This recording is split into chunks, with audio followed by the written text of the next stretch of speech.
3 years ago, and I made a decision to go to South Carolina with Coach Muschamp, and unfortunately that didn't work out. This time, after Auburn, had opportunities to go other places, but I wanted to go somewhere where I could continue learning as a coach, and I always wanted to be under Coach Smart's under the Coach Saban tree and learn how they practice, how they organize, how they went about things. And I tell, even tell recruits, you want to go somewhere you're developed. And I came here last year, to try to get developed more as a coach. And it was really a learning curve. And, those guys took me in, and it was very, very positive. With Coach Monking going to the NFL, the opportunity presented itself to be coordinator, and felt comfortable about being here. Athens is a great place. I met my wife here. My kids were born here, and you're at a place working for an administration that believes in what we're doing, our head coach that has a plan of how to do things, and to be part of this program that I played at, went to school, graduated from the University of Georgia. I couldn't pass that opportunity up. But I didn't come here to be, 2 years ago, or last year, to be the offensive coordinator. I came to learn and continue my growth as a coach, and it just happened to work out that way. Yeah, I'll follow up on that. Coach Hartley the other day mentioned there's north of 20 alumni, Georgia alumni working in the program. How does that factor into recruiting and telling recruits just what this university can provide for you even after you're playing for yourself? Well, I think it's actually, 26 alumni working the football department with football. And, when you recruit a young man, there's never going to be 100% stability, but, they're looking for stability. You hear those saying, don't go, for the coach, you got to go for the school and where you fit in. But at the same time, recruits are going to go, be attracted to certain coaches. And I think that's a selling point, that you've got coaches on this staff that love the University of Georgia and that are here, to help the University of Georgia be the best they can be in all areas, not just on the field. And it's important to guys that graduated from here that this place is successful in all areas. And I think that's a selling point to the recruits. Mike, I'm curious, how tough is it when you've run your own program to, I don't want to say take a step back, but to start working again for somebody when you've been the guy in charge for a number of years? Is that tough to do? The question is, how tough is it to run your own program? Or when you come back and you're not running your own program, I really think it's a little bit easier because you've sat in that chair as a head coach, and you know everything that head coach is dealing with, not just with aspect to practice and planning for games. There's so much that comes across the head coach's desk, where before, you wondered why the head coach might do something or why we aren't doing this, and you really don't know what all a head coach has to balance. So I think it makes you a better assistant, knowing when to voice your opinion, maybe walking in there and saying something private, or the head coach could ask you questions and say, we might have done it this way. And then you know how to be a good soldier because you've been in that chair and you know what your responsibility is. And your number one responsibility is to be loyal to the head coach. Mike, what have you seen from the quarterbacks to this point in fall camp? And when you look specifically to Saturday, that first scrimmage, what are you looking for from all three of those guys? Okay, we're basically finishing up our last day of install today, and then tomorrow will be a review, and then we have the scrimmage. But I've been pleased with all the quarterbacks. We've been focusing on the process of each practice and each install, and focusing on what we can control in that moment. These guys have done a great job. They've been ups and downs, but they've been focused. They've come into every meeting ready to go, prepared before the meeting. And then Saturday, it's a scrimmage. It's the closest thing that we can get to a game. It's how are you going to handle those situations when you're out there with a team by yourself. There's no coaches on the field. And the bottom line for a quarterback, it's can we execute? Are you going to be able to execute and get us in the right play, get us in the right protection, run the offense, handle third down situations, red zone situations, and that's what we're looking for, handling those situations in a game and having continuity on offense. Hey, Mike. Mark? Would you say you're bringing any sort of extra edge to the job this year, given the last two coordinator stops? You didn't have as much success as you're accustomed to. I think I have the same edge that I've always had. For whatever reason, those things didn't work out, and when those things don't work out, you look yourself in the mirror. You don't point fingers or make excuses. They didn't work out, and come here with the mindset that I'm doing everything possible to help us be successful at the University of Georgia, and that's my edge as an offensive coach. It's not, okay, this didn't work last time, in this situation I got to prove myself this time. You know, I always tell the players, you know, there are going to be moments that we have failures, and you keep getting yourself back up on your feet, because what's on the other side of failure is success. And keep putting yourself out. We know this job has pressure. There's pressure that comes with this job. I've sat in this chair. I understand those pressures, and I think I'm older and have more experience now to handle those pressures and focus on our football team, especially our offense, what I'm in charge of, and getting them ready to practice on a daily basis and getting ready to play on Saturdays. Yeah, Coach, y'all obviously had some roster turnover. Darnell plays such an impactful role for you guys. Stetson Bennett's ability is very different than maybe what you might be playing at the position this year anyways. How much would the offense have changed no matter the offensive coordinator change anyways? But I think each year you try to figure out your identity as an offense, and you know whether, you know, I was sitting there, coordinator Coach Munkin came back. You got to figure out what pieces of the puzzle fit to what things that we did well last year. What are we going to have to change? Darnell was such a big impact for us. You know, not necessarily just blocking in line, but being able to block on the perimeter. Stetson's ability to move. So we got to figure out the pieces that fit best for us offensively, and that's part of what fall camp is about. Day one in the first meeting, we talked about competition to our players and building depth, but competition, not necessarily going against the defense, competition between position groups. You know, there's competition between the tight ends and the receivers. Are we going to, you know, our tight ends going to step up? We're going to be a lot of 12. We're going to have to be more 11. So those are things that you're figuring out through camp, and at the end of the day, you got to put the best guys on the field to give you the best chance to be successful. And then we want to build depth. If there's multiple people that can do multiple things, that increases our volume as an offense, more things that we can do. So we're still trying to figure that out. Practice, we got a good feel for it right now, but we still got to go play on Saturday in a scrimmage and fine tune things the next 8-9 days until the second scrimmage is over. How you doing, Mike? Yep.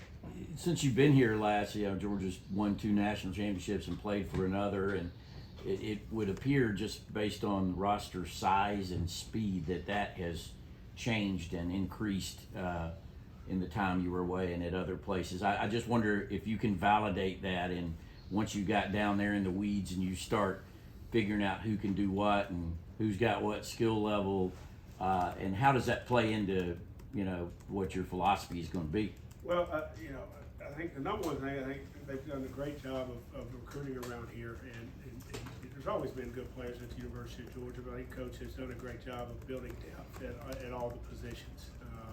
You know, 1s, 2s, 3s, and the way we practice, the way that we go about it, develop guys, 2-spot things. Guys are constantly working on their craft. You know, whether you're a 4th stringer today or a 1st stringer, you're getting reps like the 1st string guys. So guys can develop, and I think that helps, you know, them being able to play faster, or when their opportunity comes, you know, be an injury or guys graduate, they're able to step up and play at a successful level and got a chance to compete. That would be the number one thing for me, is the depth that is here now, and the development, and Coach Smart does a great job of having a plan and developing these guys. And you know, there's never a meeting that goes by that development isn't stressed by our head coach of, you know, you're not just coaching the first team or the second team, you're coaching everybody out there. Hey Mike, you coached a lot of uniquely talented players, and I think Brock Bowers fits into that category. What is your sort of plan of getting the most out of him this year, and how does working with players who are that talented challenge you as a play caller, as a coordinator, as a coach to get better and find better ways to use them? Okay, well, number one, as a play caller, it's about players and not plays. That's number one. Your job as a play caller, if a guy's got a unique ability to make plays and plays that turn into explosive, we got to find do a good job as a staff of designing plays that get him touches. As far as getting the best out of Brock Bowers, you're going to get the best out of Brock Bowers every single day. He is not a guy that needs to be motivated. He's locked in every meeting, every walkthrough. I've had the good fortune of sitting in the tight end meeting room last year and being able to see, you know, how something, he's a guy that when Coach Hartley would mention it one time, he got it. He did not need a lot of reps. He's extremely smart, and he's very humble. He reminds me a lot of a guy like Nick Chubb when I was here before, that just went and worked every single day. He tried to get better no matter what he had done the day before, the game before, the year before. He was constantly trying to improve his craft. So, he's a joy to coach, and I'm glad he's a Georgia Bulldog. Mike, when we talked to Coach Munkin last winter, he really praised you and said that you would do all the little things to try to help. What was your mindset as an analyst and just the ways you wanted to be able to help? Well, I kind of mentioned it earlier. I think Seth asked the question. When I came back to the University of Georgia in an off-the-field role as an analyst, your number one job is to help the coaches. And I wanted to help Coach Munkin and that staff in any way that I could, and also learn. You're coming in and you're trying to learn how Coach Smart set his practice schedule, how he ran the offseason, all those things, but also how Coach Munkin was running his offense. So you're learning. And then I've sat in that chair before too. And at first you don't want a guy that's got a bunch of ideas. You want a guy that if he gives him a task, he's going to get it done. And whatever my task was, I wanted to try to do it to the best of my ability and know that he could count on me. And I think as the season went on, that trust continued to build between Coach Munkin and I, and felt more comfortable asking me some questions about what I thought. But at the end of the day, I've sat in that chair, and if he didn't use my idea, I didn't get my feelings hurt. And I think that's what you got to do as a good staff member. You're going to present ideas. We all present ideas. But at the end of the day, the coordinator's got to pick which ideas he wants to put on that call sheet. And if he doesn't use my idea, so be it. If he does, great. At the end of the day, I'm going to help those coaches coach those ideas to the players. So just try to be a sponge in there and help in any way that he asked, no matter whatever it was. Talk about presenting ideas. I know Munkin mentioned a play call, I guess, in the LSU game that he credited you with. I'm curious what you added to your toolbox as a play caller and offensive coordinator. Just spending a year with someone like Todd. Obviously, you have your own body of work, but what did you gain from him? They're all, they all have a body of plays, and they're all pretty similar when you look at different offenses. Now, some might focus more on a balanced pro style like us. Some might be more spread. We have elements of all that, and I'd like to think that I've had elements of all that in my offenses in the past. I would think the number one thing is probably more movement, more shifts in motions, really to disguise formations and get guys in matchups that were beneficial to our offense. He really did an outstanding job of that. Yeah, Mike, Kirby and everybody's mentioned that the offense for the most part will stay the same with your kind of influence on it. What has that process been of maybe putting your own spin and terminology and stuff on some things while keeping the majority of things the same to keep the players from having to learn too much? Well, the main thing that didn't change was the terminology. You want to keep the terminology the same for the players. There'll be little nuances that will change of how we do things, and a lot of what Brooks asked earlier, what's our identity going to be, offensively. I think that you might see some changes if our identity changes of who we are offensively and what we got to do. We don't have a guy that could possibly extend plays as well. Well, we've got two of those guys that can, but Stetson had elite quickness and ability to get yourself out of trouble. We don't have a 6'7", 285-pound tight end, so I think you'll see some different things there, and that it would have been a little bit different anyway, no matter who's standing up here.